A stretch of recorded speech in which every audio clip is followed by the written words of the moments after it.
How did I learn to listen? Not listening. That's one way you learn to listen, is not listening.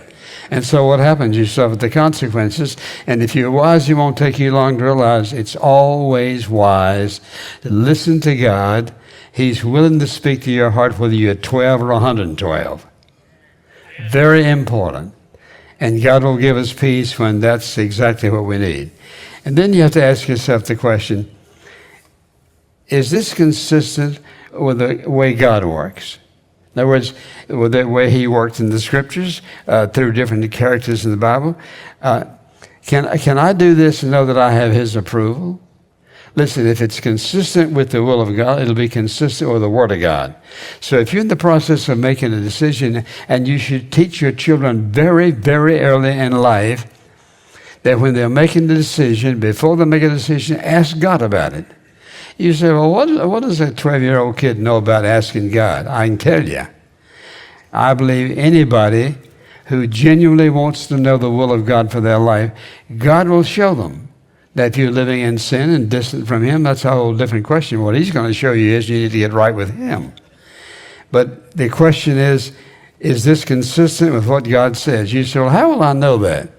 You turn to the Word of God. You say, well, I don't know where to turn. I'll tell you what I learned. I had my mother's big Bible and I had a big index. If I wanted to know something about anything, I'd get her Bible, turn to the index, and see if I found a word that had to do with what I was dealing with. You can find something about any subject. And so the question is it consistent with what God says? And you can find out. And people say, well, you know what, I think this is okay. Well, is that what God said? No. And sometimes the Word of God is so explicit, this is absolutely sin. And people say, well, I've prayed about it and I think it's okay.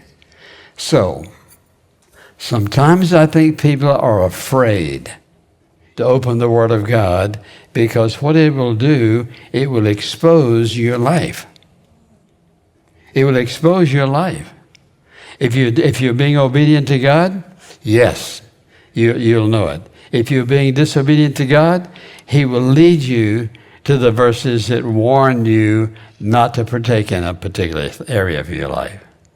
Then, of course, does this fit who I am as a follower of Jesus Christ? And that should settle a lot of things.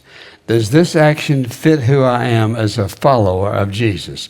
Not as a church member, not as somebody who claims to be a Christian, but as a follower of Jesus. That is, born again, claim to be saved by the grace of God, want to do his will. Does this fit that? Does this fit who I am as a follower of Jesus Christ?